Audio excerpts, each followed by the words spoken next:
The Book of Honey, by Isita Roshaz, Chapter 5, Uncle Bruce, May 2028. Honey, knowing who Bruce Beck was to me. I found something in this world I thought I'd lost a long time ago. I looked at the time on my phone. I had 9 days left till I had to go back. I was determined to make this happen. The first thing I do is look when Pop's Baps open. The moment they were, I was on their doorstep begging them to let me become a delivery person for them. It took 2 days of convincing. I told the woman behind the counter, Marie, that I only need this for the next 7 days. I was saving money for my very drunk father. I went by the name of Anna Jones. He came over here on vacation and lost all our money gambling. He got arrested, and now me and my big sister are trying to earn money to fly back to my mother. She forwarded us enough money for 1 ticket but didn't have enough for a second. I told her I had already found a couple of other small jobs around town. She tested me by making me work in the shop, cleaning for the first day. Once she was convinced that I wasn't going to cause trouble and work hard, she gave me a chance.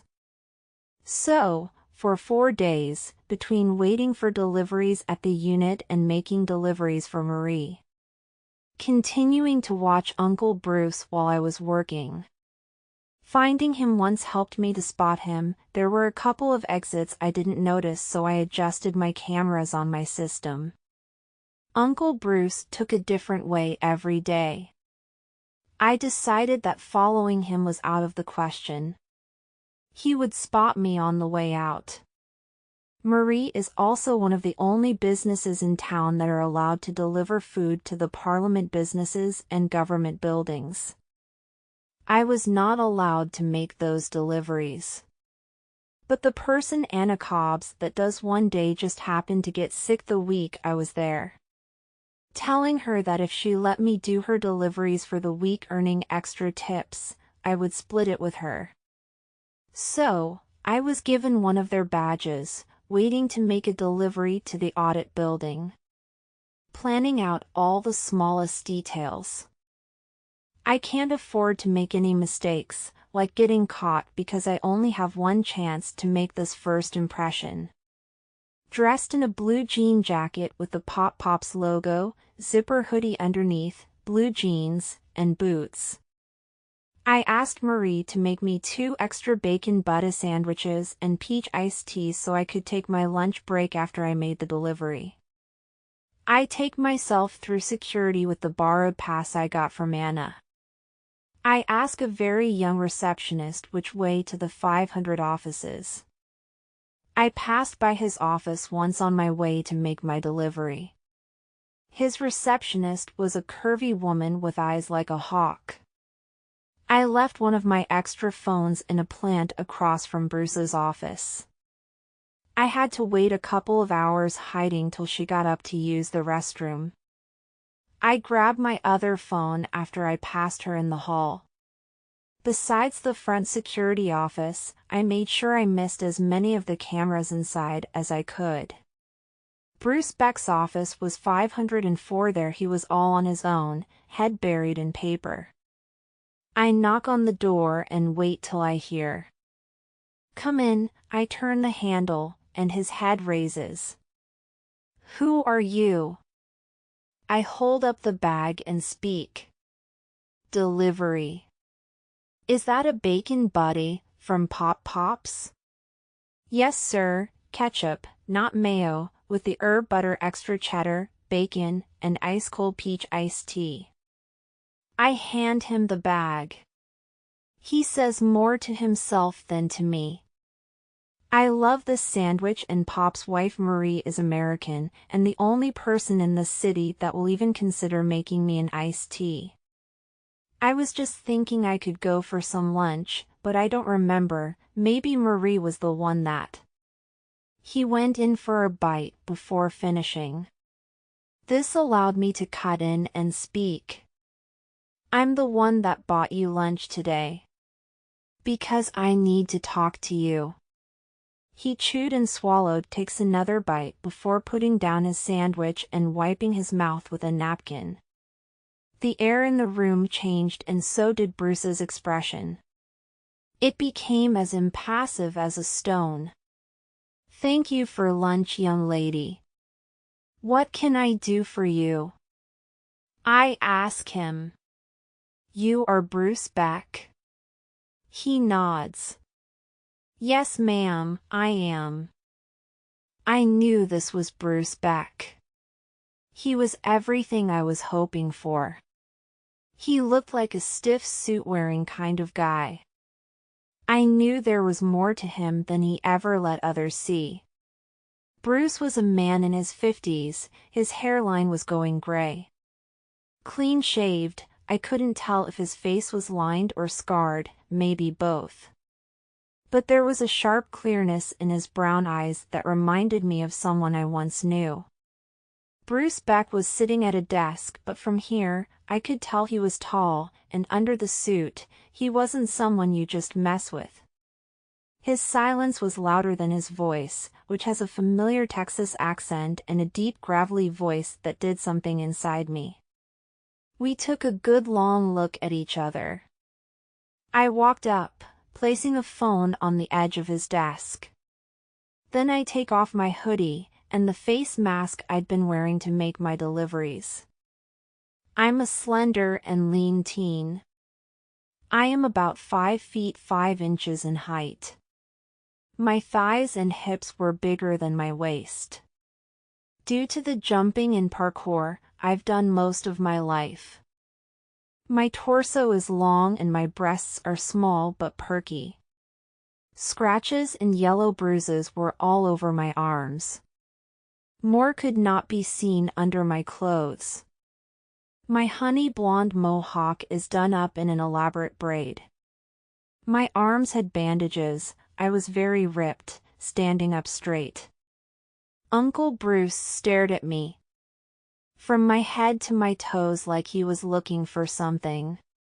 This look comes across his face and he sits up. I think I've his attention, so I say. I have a long story to tell you, most of it you may not believe because of my age, which is a lot younger than you think. So, I brought you something that I know you want. Not just the bacon buddy either.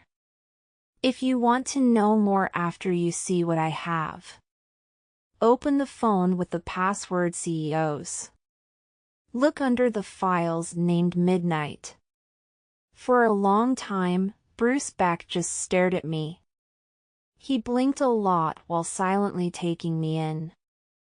I guess he was trying to make up his mind about what to do with me, but I couldn't tell what he was thinking. He eventually picked up the phone and unlocked it, taking his time doing so. Something changed as he was scrolling. He stopped and looked at me for a long time, then went back to the phone. He finished, holding it out to me. Gingerly, I take it back, then he gets up. My eyes follow him as he locks his door and then goes back to his chair, picking up his desk phone. Hello, Mary Ann, my door is locked until further notice. Be a dear and tell everyone I'm out. Thank you.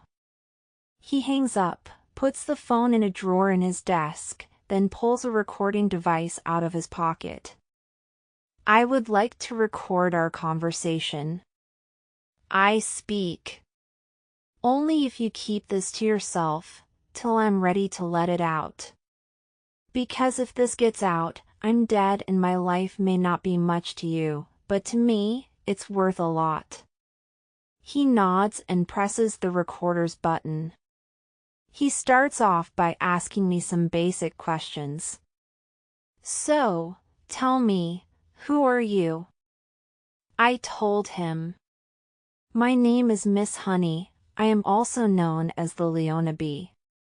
Bruce asks me. When were you born and how old are you? I told him. I'm 14, born August 11th, 2014. He asks me, "What are you doing here?" I take a deep breath because this was the point of no return. I told him, "I am an entertainer for an underground group known as the CEOs. It is an abbreviation for the Counselors Entertainment Organization. It is an organized group that acts like a circus legally. But they're also a black market front for all kinds of evil going around the world." None of this made Bruce flinch. Bruce's tone was even and neutral as he asked one question after another. "Leona B. or Miss Honey, which is your real name?" I told him, "Leona B. is a stage name." He asks me, "And Miss Honey?" I say, "It's just the name I prefer." Letting that one go, he asks, "When you say entertainer, what does that mean?" I say, "I'm a cage fighter and boxer." He asked, "How long have you been doing this?" I say, 9 years. His eyebrow raises like he is questioning me. It's gone when he says, "So, you were 5, how did you get involved with this group?" I told him, "I was orphaned in Dallas." Bruce's face was a blank mask. I couldn't tell if he was pissed or didn't give two shits. Bruce interrupts me to say, "You're a Texas girl, I knew I heard a twang in your voice." The corner of my mouth curled into a smirk. I couldn't help myself, not many people can make me feel like a kid. Bruce Beck made all my glue come undone. This game we were playing was kind of fun. On the inside, my heart was beating fast in this man's gaze. On the outside, I wouldn't let it slip. I had to remain unflinching. I took a deep breath. Then I tell Bruce Beck memories of when I was taken by the CEOs. I told him, I and some other kids from my home were sold to traffickers. I remember going to bed after eating a heavy meal. We were shipped in a crate on an aircraft. He asked me, "How did you know it was an aircraft?" I say, "Before my parents died, they were both MMA fighters, we traveled together, I'd been on more than one plane." The popping of my ears was the giveaway. He asked me suddenly, "What were your parents' names?" I paused for a moment. I hadn't said my parents' names out loud in a long time. I looked at Bruce Beck for a long moment, knowing that question was almost a demand. But I let it slide when I say, "Nick Ledger and Celestia Atza Ledger." Bruce Beck stared at me, pausing like he was holding his breath, a little phased. Like I had just splashed cold water on his face. Then he got over it, shakes it off and goes on. What he says out loud shocks me.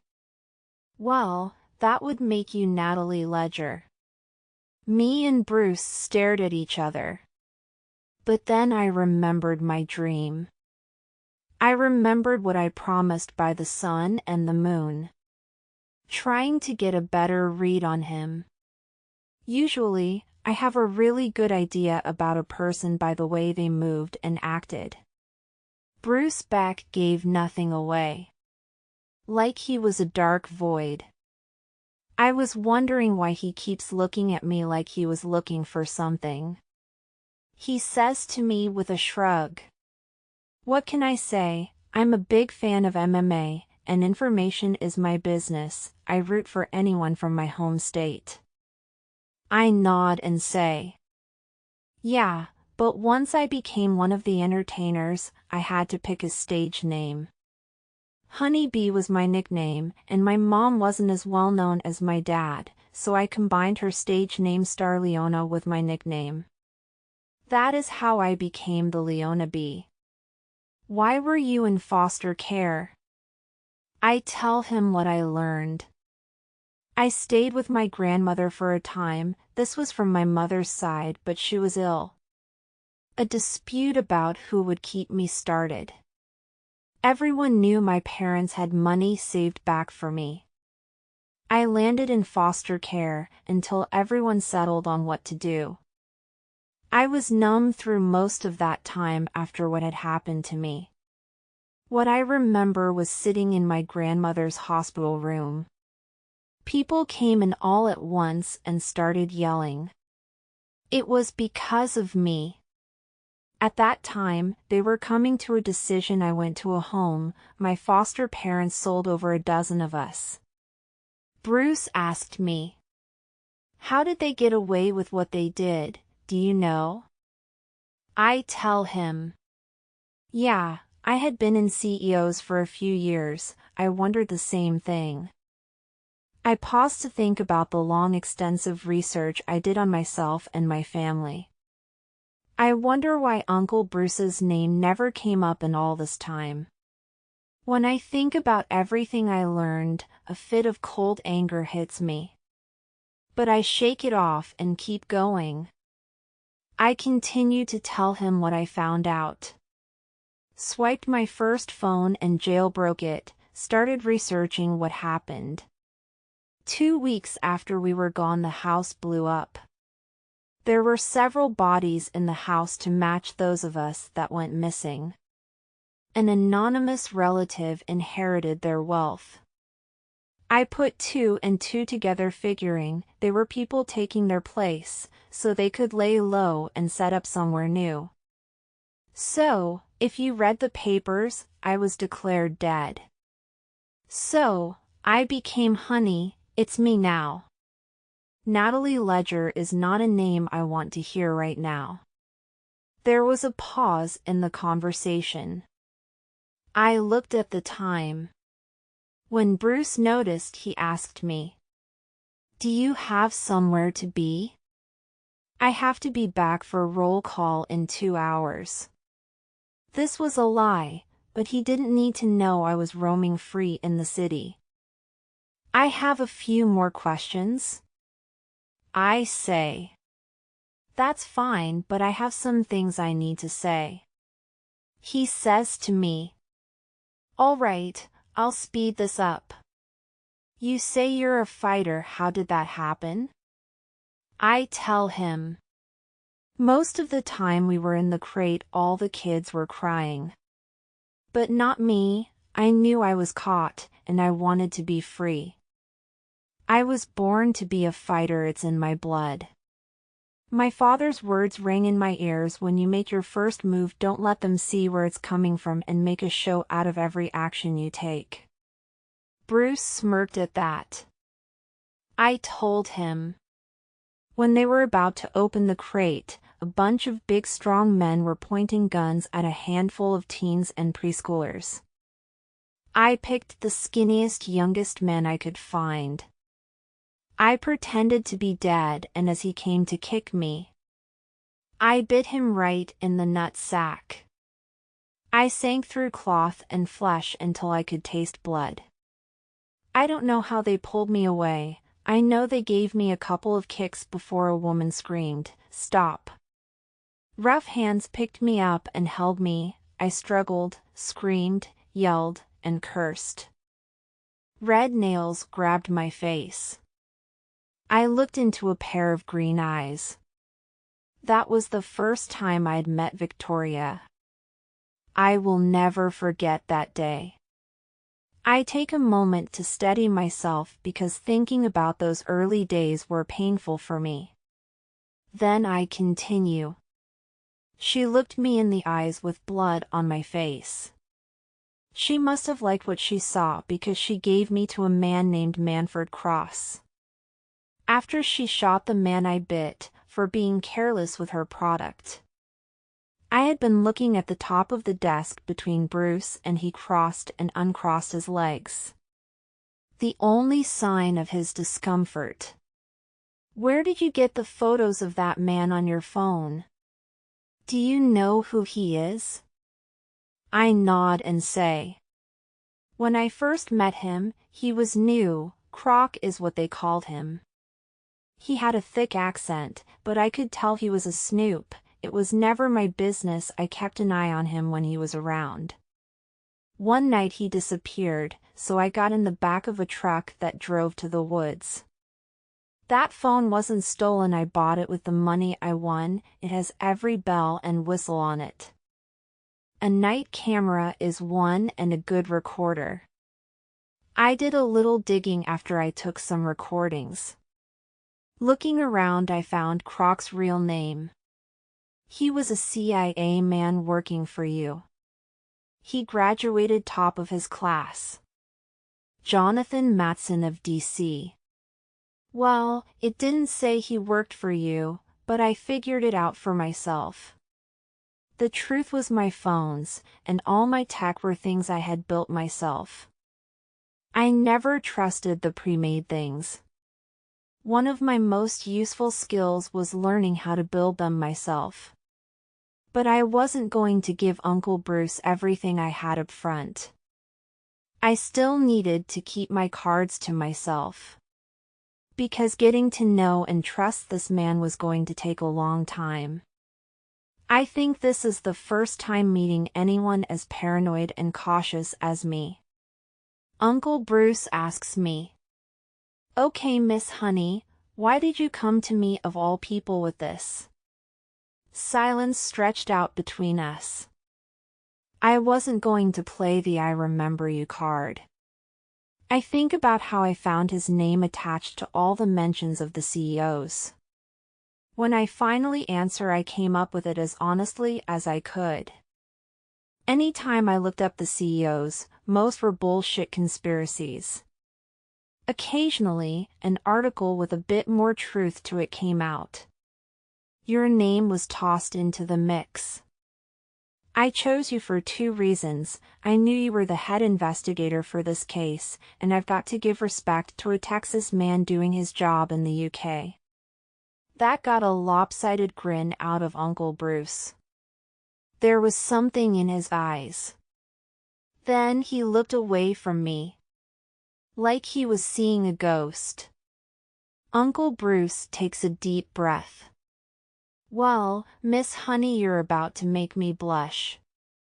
What are you doing this for? You've been inside for a while, and if you wanted to leave you could have. Staying low for a time, you would make it. He made me think about all the reasons I was doing this. I've looked at this from a lot of different angles for a long time. I've been picking up their messy bits here and there, in case I wanted to run to a competitor. She has so many. But the CIA is far better at keeping secrets and not killing people like me who chose to flip on my feeders. Then all the shit with JJ. If I had even thought I had anything out there, I would have been at Bruce Beck's store a year earlier. So, I decided to let him know about more current events. I tell him with my head down. 6 months ago, a fresh batch of kids was brought in. I was put in charge of the newcomers' basic training. I won't lie, I became attached. They were all doing well, but my youngest was always a bit of a trembler, and I asked for more time before she went on to more advanced training. One of the more aggressive trainers on the floor got his hands on my girl. He brutalized her to pieces. Uncle Bruce asked, "What made you stay all this time?" That had to be the hardest thing to answer. My training was hell. Horror happened every day. I've been caught in both gun and fist fights. In their eyes, I belonged to them, a slave and a piece of their property, a pet for their amusement. But I look on the bright side of things. He asked me, "Tell me, honey, what is the bright side of your situation?" This is when my face, I usually keep neutral, became bone-chilling and deadly. Then I explained to Uncle Bruce.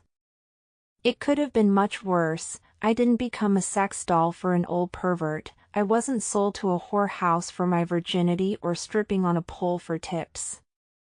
I'm not one of their special killers or a very replaceable grunt. I found a freedom in fighting. I take a deep breath. With my 2 fists I could make a way for myself. I've earned the respect of the scariest man on earth. I am the top fighter in 3 weight classes and 2 categories of fight. I have beaten brutes and champions. I have conquered mountains, giants, and trolls. All while swiping at the shadowy bits and pieces they wish would just disappear. They may think I belong to them, but I have my pride. It's something they can't take away. I didn't always have a strong sense of self. I didn't think there was anywhere for me to go. Uncle Bruce was lost in my bold statement. He takes a deep breath to ask me, "So have you ever killed someone?" This pause was the longest between us. Not to my knowledge, because the moment they went down on the mats I closed my eyes and turned my back. If some of them died afterward, I have no clue. I've had to beat people, and if I didn't make it look good, it was my turn next. I did my best in those moments with what I had to work with. This last time I pushed as far as I could, and if I keep going, I'm sure that they will expect me to do it. I looked at my phone. I still had an hour, but early is better than late. I'm done with questions. I stand one more time and place a small mint strip box on his desk. He opened it and tipped a SIM card into his hand. That is all the info I have for you right now. Once I leave this place, I will do a data wipe, sink my memory chip in some water and burn it.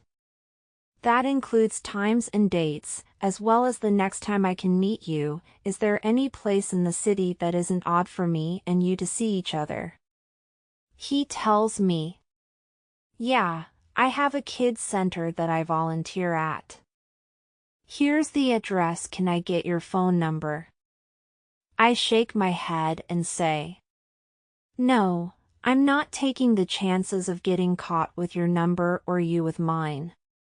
Here's a blog and a list of the names that I use to leave comments, and an account for you to check and leave messages. I will occasionally leave a message in a bag of Pop Pops while I'm in town. If you would walk me out of the office and down to the lobby, tell everyone that I'm your niece from out of town. I just stopped by to eat lunch with my favorite uncle in the whole world. I pulled the second bacon buddy out of the bag and the iced tea, slipping them into my pocket. I swear I see Bruce cringe just a little when I call him uncle. He stands and unlocks the door, Bruce, and I make it to the lobby. Well, Uncle Bruce, it was good to see you. I hope to keep in touch with you. He stands in the lobby until he can no longer see me. Destroying and replacing the memory card of my phone, I stashed all the things and clothes I got here in a hole, and made it back to the storage unit. No one followed me, so I made sure. After being so talkative, I feel a little bit lonely thinking about going back to my stupid self. I had 2 more days until my van man Dan would show up to pick up me and my stuff. These exchanges with Uncle Bruce happened for the next 2 years. The second time I came back around to London, Bruce introduced me to a younger man named William. He was a chief superintendent from New Scotland Yard.